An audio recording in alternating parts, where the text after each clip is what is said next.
Hello ladies and gentlemen, welcome back to another build order guide. Today we're going to be having a look at a DT drop. Now, I've done DT drops before, but this is a special one as this is a DT drop that tries to trick your opponent into believing that it's actually a 4-gate glaive build. So the way we open up is with a 13 pylon for... Let's just have a quick look at exactly how I do that. So I start my first worker, and then the first probe to bring back minerals back to the nexus, or in this case the second one, goes down to the natural and builds that pylon. You will arrive at the natural at around 100 minerals. You will be able to build it. After you build that pylon at 13 supply, you start your probe and you chrono boost it. You will be able to immediately build a probe after. So the reason we do this is so that we can always block our opponent's natural base with our probe, unless they're playing a 14 hatch, but that should be rather uncommon.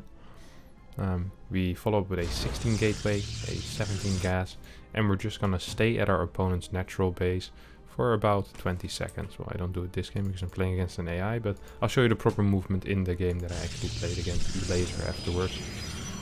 Followed up with a 17 gas, a very standard 1 gate expand opener. Now, the way that we want to be playing this build is we, like I said, we pretend like it's a 4-gate glaive. So we get the prism, we get the 4 adepts, we block their natural. So everything indicates a 4-gate glaive, and we want them to overreact to that idea, get either a lot of links, cut drones slightly too early, and from there on out we just continue like it's a normal DT drop. So it's a normal DT drop with a little bit of a mind game that makes it worse economically for the Zerg, basically. So we play a Nexus on the natural, a 20 Nexus and a 20 Cybernetic score. Like I said, a very standard 1-gate expand. Followed with a 21 assimilator. If you're not familiar with what all these numbers are, that's the supply at which I build every building. So at 21 out of 23 supply, I build my assimilator. At 22 out of 23 supply, I build my pylon. Try to always build this second pylon as close to your nexus as possible, so your probes don't have to walk too far to build their next buildings. Every time you do that, it costs a little bit of money. It's annoying. So yeah, just try to do it. Always try to build in a rather compact way as well, so as many buildings fit as close as possible. So don't leave any spaces in between the pylon and the first building, so you can build another building on top of it if you need to. You know, that kind of stuff is just going to help you improve. Now, the moment our cybernetic score finishes, we start our warp gate immediately, and we start either an adept or a stalker. The order of this doesn't really matter too much. You can start with a stalker, you can start with an adept. You'll be chrono boosting both units. After your first unit, you'll be getting a Twilight Council. Always have continued worker production. You're not cutting workers in this build until I tell you to. And I will tell you to cut some workers. After the adept finishes, we start a stalker, and then once money allows it, during continued probe production, we will be getting a robotics facility once again in the main base. So here we build our robotics facility, then we go to the natural. Now, our probe should be returning home at some point soon. I hope I don't forget it in this game against the AI. Now, the first thing that's a bit interesting is that we get a second gateway at around 3 minutes 33 supply, and most importantly, we want to get it pretty quickly before we want the gateway to finish at the same time as warp gate finishes, basically. Okay, so that's going to be before 55 out of 100 seconds on the warp gate research. That's the goal. It's going to be around 3 minutes if you started your warp gate immediately. Now, the reason we want this is we want to be able to warp in 2 adepts the moment our warp gate finishes. So we need to have 2 gates finished. So we get a second gateway.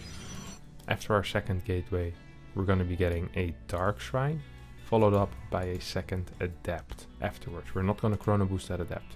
So here comes the dark shrine, and here comes the adept.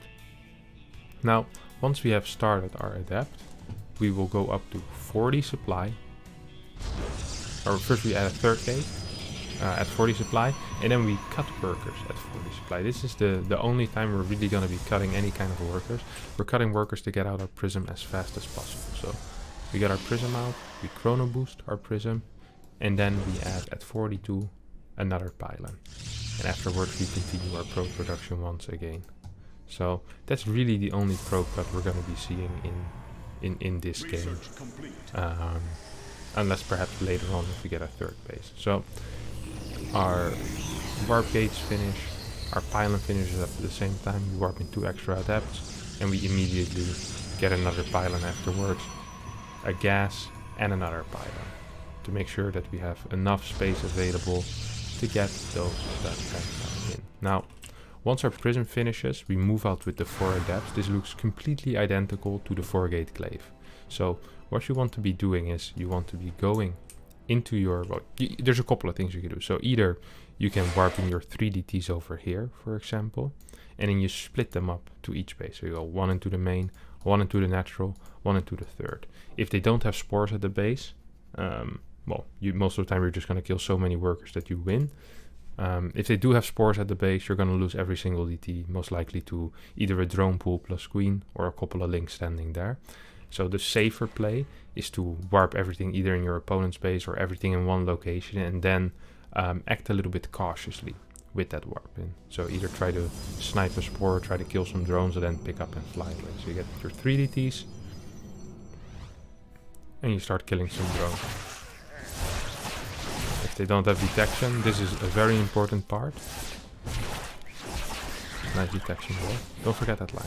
But only if they don't have detection. If they do have detection, you call them a cheater or a map hacker, because obviously how else can they have known that it was going to be DT? You did the perfect fake. Now, your 4 adepts that you send across the map with the prism, you can do 2 things. You can sacrifice them in the base and lose them to 12 links, or you can send them back home to defend your 3rd base.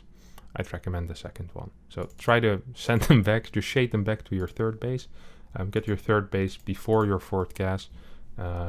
After you warp in your DTs, the first gas you're going to be spending on is an observer, which will rally across the map on top of your prism, which can be used to clear creep later on. Once you've done your initial damage and your warp gates are about to get off cooldown again, you go away, you fly temporarily away with this prism, and you warp in 1 more DT, and then you follow up with an Argon drop. After the observer, you get an immortal. You start your forge as well, continued worker production. Don't chrono boost on workers during that time, you can't really afford that. So just be, chrono boost on immortals and on forges. Only when your 3rd base finish should you start chrono boosting on probes, Mr. De Koning. What are you doing here? It's not how you're supposed to do it. Should be on immortals, should be on forge. But of course, everyone makes mistakes.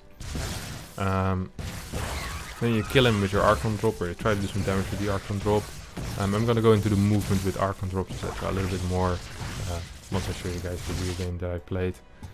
And then whenever your opponent GG's, be sure to type easy noob before he manages to leave the game.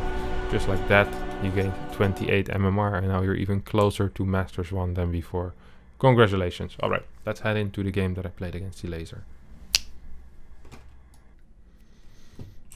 Alright friends, we're here in a game against the laser that I played. Now, you walk across the map with your adept, basically. That's kind of the point here. Walk across the map with your adept. If you get an adept first, and you try to scout if any kind of all-in is coming. Like, you're not really trying to do too much else, just try to not lose it, basically. That's going to be the main priority. You might be able to get a drone here or there, you might be able to get a link, but in general, just try to not, you know, lose anything.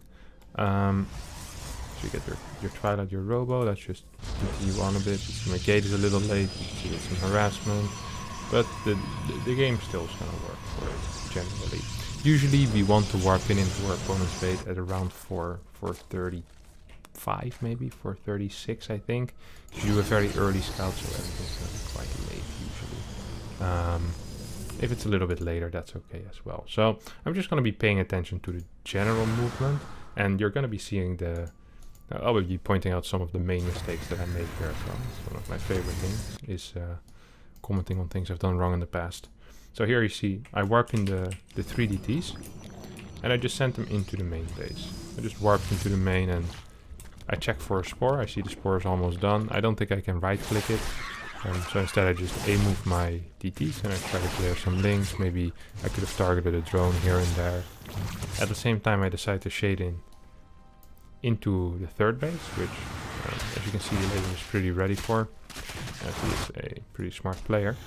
Now if you're playing against less smart players than the laser, which is very likely, you can try this move, but like I said, I much prefer defending my third with it. Gives you some added safety. Now, after you've done your initial damage, or in this case the lack of initial damage, you go back, morph into Archons, and you continue into a regular game. A quick point that I want to make is that you see his worker count is really low. He only has 37 workers, I have 46. This is because you're faking a 4-gate glaive move. They need to be cutting workers at 39, 40, 41, and then they still need to add the 3 spores as well. So it's a very good build against this kind of response. Like, it could even be worse for him. He could have gone 3 gas and a roach warren and a fast layer, but that's not the case here. So yeah, it definitely still could be worse. This is probably one of the more all-around good responses, and I'm pretty happy with this situation, right? I'm up 7-8 workers, so I'm immediately gonna teach you guys the follow-up that I like a lot, and that I think a lot of you will like a lot as well. You get your forge, you get your observer. Now, you see, I'm always trying to keep my prism in the back when I'm dropping it, just floating behind my armor. So I try to do some damage. The moment there's too many roaches, I piss off with my prism. I fly out and I try a different angle. Perhaps together with the observer, I try to clear some creep. Stuff like that. Now, I continue immortal production all the way throughout. I get a couple of sentries. I realize I've lost my adept, so I need to warp in some zealots, which isn't great, of course. And then with that observer, you can use your prism drop to really try and clear some creep. 2 Archons, of course, 1-shotting tumors is very nice. You can 3-shot Overlord with 2 Archons, which is also nice. Just try to clear as much creep as possible, especially leading up towards that 4th base. So the 4th base is going to be the main point that we're going to be focusing on here this game. Now, our follow-up is going to be Blink and +1 attack. We get Blink in case our opponent gets Muta, so we always are safe, basically. And if they don't get Muta, then we attack with Blink Stalkers, which is also good fun, you know? So it's really a win-win. So there's 2 things you can do here. You can either just go up to 6 gas straight away, or you can stay on 4 gas for a longer period of time and add a bunch of gateways and do a very committed push out. And that's exactly what I'm going to be doing this game. So what I decide to do is I just add like something like 5 to 6 gateways in total. So you go up to either 8 or 9 gates. While you're doing your harassment with the Archons, you're clearing creep, you're trying your best, you know, you're doing your best to do some damage here. Ideally, this Overlord doesn't see the complete lack of an extra gas. That isn't too bright by me. Could clear that by using a hallucination, of course. Because now he knows probably that he just needs to stay on a very low worker count. So, yeah, this isn't the most brilliant play that I've made in my life, but you know, it's still a pretty good strategy, and my early game was quite good. So once you get like 3 immortals or something like that, you move out, your +1 and your blink should be close to finishing, should have 8 to 9 gateways, and as you move out you can take your gases. Just warp in stalkers, you push onto the 4th base where there should be no creep whatsoever now, and you pray to God your opponent made slightly too many workers, or that you did enough damage in the early game that you're just capable of winning. Of course, if your opponent doesn't have the greatest micro or the greatest macro, it's also going to be completely fine. Or perhaps if they made more than 3 Mutalisk. Mutalisk aren't that great against Blink Stalker pushes usually. As I push out with this kind of push, I usually like to build some cannons in my bases. See, I already had a cannon here. I forgot to build a cannon in the main, but I'm doing that now after I spotted the Mutalisk. Then just use some decent force fields, micro back a little bit, don't suck.